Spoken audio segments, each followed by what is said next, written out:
E aí, galera do YouTube, tudo beleza com vocês? Aqui é o Ademilson com mais um vídeo para vocês, galera.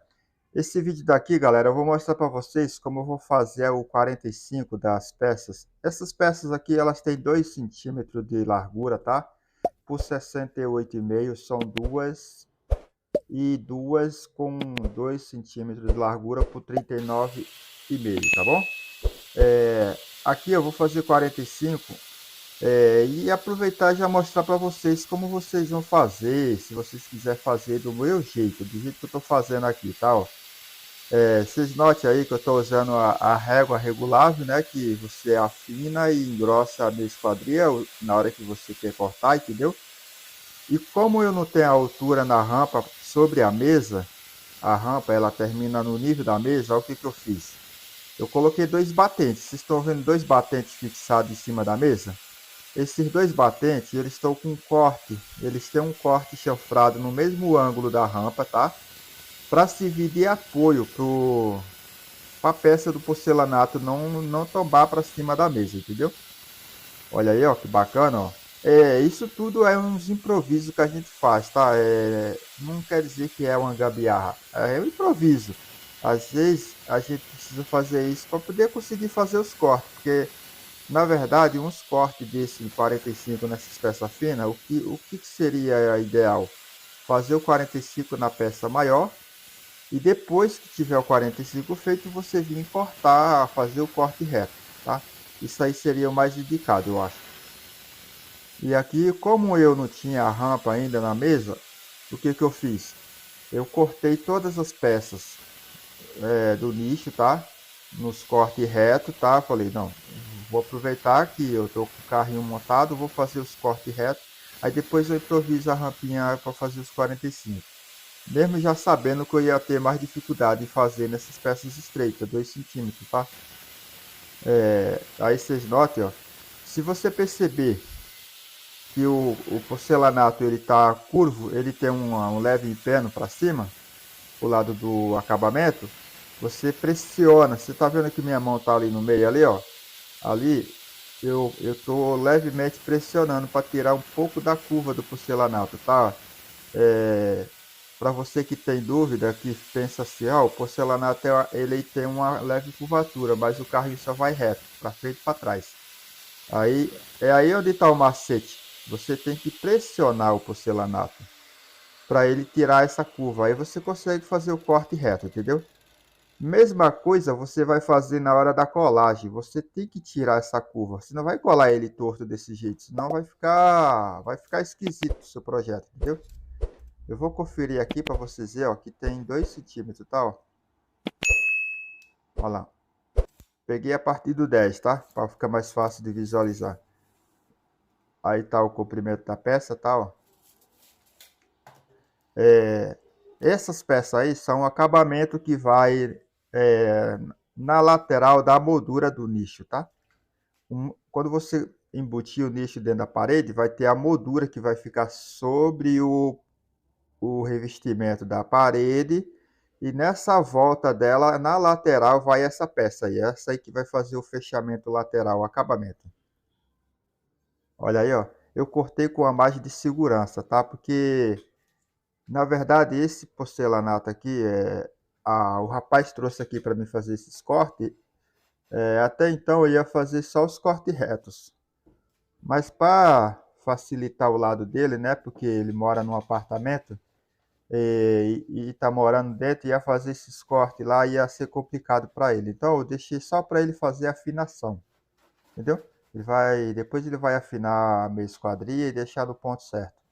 Vocês notam aí que eu estou regulando o parafuso lá, ó. O parafuso da elevação, eu chamo assim. Aí eu limito o tanto que eu quero cortar. Não preciso cortar isso tudo de uma vez, que isso aí vai ser muito complicado cortar tudo de uma vez. Não digo que não corta, mas eu prefiro cortar assim, porque a partir do momento que você já fez o caminho do corte, que seria o corte guia, né? Aí fica tudo mais fácil, porque você já tem um caminho por disco a percorrer e continuar o corte, entendeu? Veja aí, ó. E detalhe, sempre refrigerado, tá? Porque assim, eu já fiz muito corte seco, mas assim, aquece muito, esquenta o disco e estoura muito o porcelanato por causa do aquecimento, tá? Olha lá, cada passada que eu dou eu faço uma regulagem, tá? Ó, ali eu regulo a profundidade de corte que eu quero fazer, entendeu?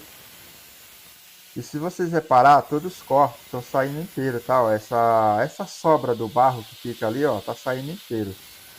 Isso é bacana. Isso quer dizer que o disco tá alinhado, tá? Alinhado e com pouca vibração, né? Assim, eu tô usando dois reforços, tá? Tem um reforço por trás desse disco aí, que é para manter a estabilidade dele, tá? O de trás é maior. Porque o de trás não tem problema se ele pega no material, tá? Quando ele vier a pegar no material, o corte já tá terminando, tá? Esse da frente é um pouquinho menor, tá? Mas ele ainda é maior do que o flange, tá? Ó, dá para perceber que tem uma parte escura aí na frente do disco. É outro reforço, tá? Eu estou usando dois, porque esse disco ele é o disco extra fino, tá bom? Então eu preferi fazer assim, porque o disco fica mais estável. Devido a ele ser extra fino e trabalhar em alta rotação, né? Se não tiver o reforço, ele pode ficar flambando, maleável, sabe? Olha aí, ó, você viu? Saiu inteiro novamente o filete lá do barro que saiu do porcelanato, sabe? E esse porcelanato, até então, no início, quando eu comecei a gravar os vídeos, eu não sabia o nome dele, mas eu pesquisei na internet, tá? O nome desse porcelanato chama porcelanato Mont Blanc acetinado 90 por 90 da Eliane, tá? Olha aí, eu fiz um comparativo aí, tá? Encostei uma na outra, só para vocês dar uma analisada, tá? Não tá no ponto certo ainda, tá? Mas é só para ver como tá ficando, entendeu? Olha aí, ó, deixei uma margem boa de segurança, tá? Por que eu engrossei mais um pouco? Porque nenhum dos vídeos anteriores a peça conseguiu estourar uma, tá? Craquelou uma peça. Mas essa peça não ficou perdida não, porque ela ainda vai vir um 45 nas pontas. Então esse craquelado não afetou o material que eu estou trabalhando, tá? Ele vai ser recortado. Agora sim, agora as peças menores, né? Essas peças menores, vocês repararam que os apoios que estavam em cima da mesa, eles estavam mais afastados um do outro, sabe? Só que aí eu encostei eles dois, tá? Deixei mais próximo, devido a peça ser menor, não ia dar para caber. Ela não ia apoiar nos dois batentes. Então eu fiz essa regulagem. Só que eu não mostrei não, isso aí senão vai ficar muito demorado. Isso é coisa simples. Não tem muito segredo não. Vocês estão vendo lá que é uma madeira rasgada no meio com. Eu fiz um rasgo assim com. Pode ser com tupia. Eu fiz com tupia. Pode ser com serra tico-tico, tá? O que você tiver aí, tá? Você vai fazer. Se você tiver uma serra tico-tico, você vai marcar o local onde você vai fazer o rasgo e faz dois furos. No começo e no final, com a broca na largura do corte que você vai fazer com a broca. Aí depois você entra com a tupia cortando, entendeu? É bem simples de fazer. E o grau aí, ó, para você achar esse grau que está na ponta dessas madeirinhas, que está de apoio, se põe a madeira em cima da rampa, ou da rampa não, da mesa, aí vem com a régua e encosta nela. Aí você passa uma caneta, um lápis e risca. Isso aí você já sabe qual é o grau que tem que cortar, entendeu? Vocês notam que elas estão meio tipo em 45, sabe? Não é bem 45, é no grau que eu estou trabalhando aí, tá?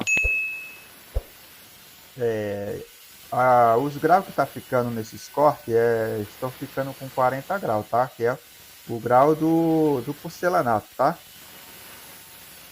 O grau que tá a rampa é 50 graus, tá? Se eu não me engano, eu já mostrei nos vídeos anteriores. Eu fiz a correção do grau da rampa, né? Que tava fazendo com o outro grau, tava ficando muito aberto, sabe? Aí eu diminuí. Tava tirando muito material, tá? E ia ficar muito espaço para colagem da massa plástica. Olha aí, ó. Vocês viram aí, ó. O acabamento da moldura do nicho se compõe nessas quatro peças que eu cortei, tá? Aí eu vou marcar no papel as peças que já foram feitas, tá, ó. Eu tô trabalhando com essas aqui, tá, ó. Essa aí que tem 2 centímetros por 68,5 e 2 centímetros por 39,5. Essas medidas que me passou foi o dono do material, tá? O rapaz que entrou em contato comigo, tá? Ele trouxe aqui na minha residência para eu fazer, tá? Ele mora aqui próximo, aqui da minha região, entendeu? Ele viu o meu trabalho no YouTube, tá? Ele acompanha meus vídeos no YouTube e através dos vídeos que ele vê, ele viu que eu fazia esses cortes aí com carrinho para serra mármore, e aí ele trouxe aqui as peças para eu fazer. Olha aí, ó, como ficou a sobra dos materiais, tá? De todas as peças que eu já cortei até agora, tá? Ó. Se você não acompanhou os vídeos anteriores, na tela final eu vou deixar a playlist, tá? E, e no primeiro comentário fixado, sempre que você entrar para fazer um comentário, vai ter um comentário fixado. Clica lá e confere o restante dos vídeos. Valeu? E até o próximo vídeo.